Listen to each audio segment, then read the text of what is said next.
I told my husband to leave over a dumb coffee fight. Sounds ridiculous now, even embarrassing, but that morning I truly believed I was doing the right thing. I thought I needed space, time to breathe, to feel like myself again. But all I did was push away the one person who ever made my world make sense. It started on a Sunday, one of those quiet, gray mornings when the house feels still, almost too still. Michael was in the kitchen, humming some tune from the 90s, the same one he always played when he made coffee. He liked his coffee strong, no sugar, and he always teased me for drowning mine in cream. "You want coffee or dessert?" he'd say with that crooked grin.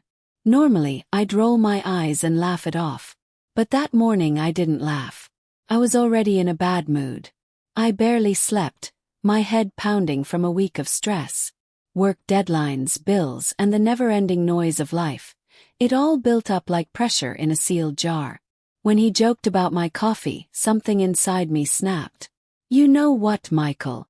Maybe I don't need your commentary first thing in the morning," I said, sharper than I meant to. He blinked, confused. "Hey, I was just kidding. You okay?" But that concern, that softness in his voice, only made me angrier. I didn't want kindness. I wanted space, control, something that felt mine. I started listing every little thing that had been bothering me for months. His tone, his jokes, the way he never folded laundry right, the way he'd leave his boots by the door. He just stood there, quiet, his hands gripping the edge of the counter. "Sarah," he said finally, calm but steady, "is this really about coffee?" That question hit like a slap. Because it wasn't. Never was.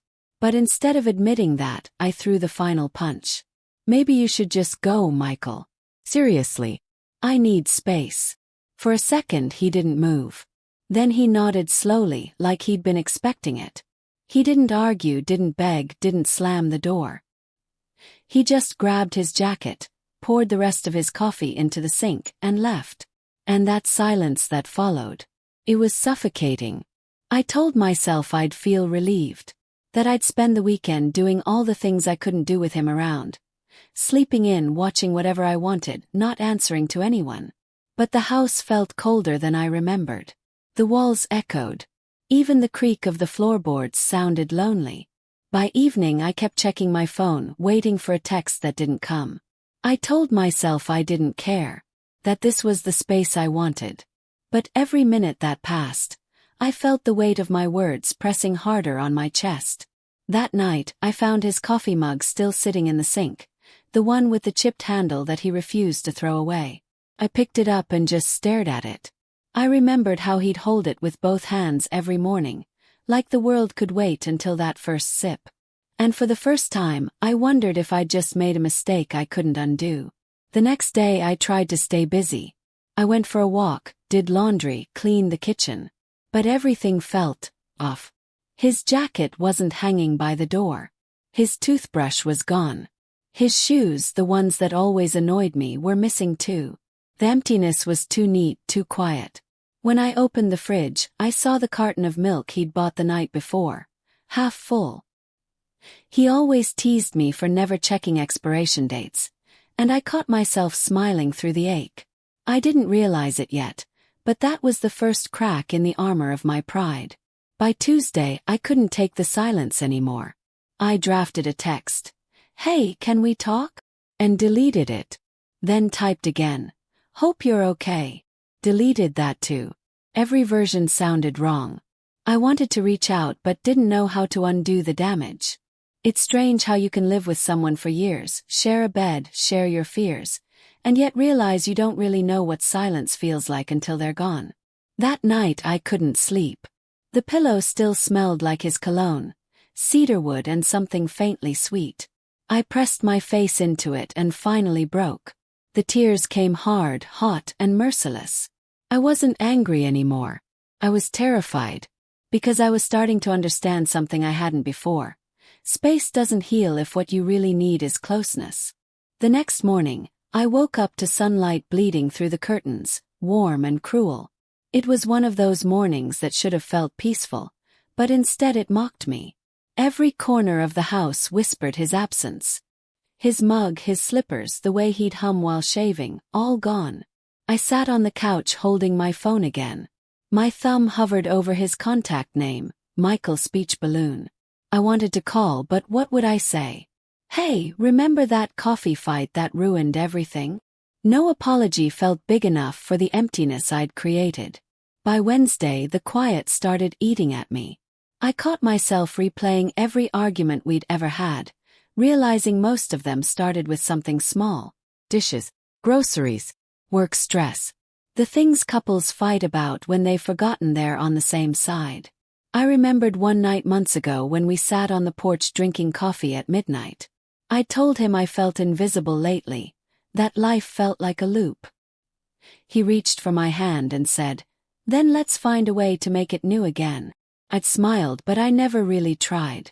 Now, I'd give anything to go back to that moment and mean it. That Friday I finally called him. My heart was pounding as it rang. Once, twice, 3 times. Then his voicemail. His voice, calm and steady, hit harder than I expected. "Hey, it's Michael. Leave a message." I froze, then whispered, "I'm sorry." I didn't explain. I didn't beg. Just that. The weekend dragged. I kept glancing out the window, half expecting his car to pull up. Didn't. Instead, I got a text Sunday night. "Got your message. Need a little time." That was fair. I'd asked for space. Now he was giving it to me. The irony wasn't lost on me. Days turned into weeks. I started noticing how often I'd reach for my phone just to share something small. A funny commercial, a new coffee flavor, a bad day. All those moments that once filled our routine now dissolved into silence. It's strange how quickly space turns into distance. Then one morning about a month later, I went to the same cafe we used to visit together. The barista smiled and asked, "No husband today?" I shook my head, forcing a smile. She didn't mean anything by it, but it hit me anyway. I sat by the window, holding a cup of coffee I couldn't finish. That's when I saw him, across the street, holding a bag of groceries. He looked different. Tired, maybe thinner, but still Michael. He saw me too. For a second, neither of us moved. Then he crossed the street. "Hey," he said quietly. "Hey," I managed. We stood there. 2 people who used to know everything about each other but suddenly didn't know how to begin. I wanted to say I missed him. I wanted to say I was wrong. But instead I said, "How've you been?" He gave a small smile. "Taking it day by day." He looked down at the cup in my hand. "Still too much cream." I laughed, the kind of laugh that breaks something inside you and heals it at the same time. "Still too much," I said. We talked for a few minutes. Small things at first. Then I took a breath and said, "Michael, I'm sorry for that morning. For all the mornings after it too. I thought I needed space, but I think I just forgot how to be close." He didn't speak right away. He just looked at me for a long moment. Then he said, "I don't know where we go from here, Sarah. But I do know I never stopped hoping you'd figure that out." There was not forgiveness, not yet, but something close to it.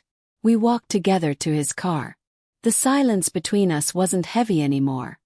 It felt like possibility. Before he got in, he turned and said, "Maybe next Sunday, coffee? Only if you make it," I said. He smiled, that same crooked grin that started everything. "Deal." As he drove away, I stood there with the wind brushing my face, the smell of roasted beans in the air. I thought about all the little moments we destroy without realizing they're the glue holding everything together. I'd learned the hard way that love doesn't collapse all at once. It erodes quietly, cup by cup, word by word, until one morning you wake up alone, wondering how you let something so small become so final. Maybe this time, I'd learned to listen before the silence answered for me.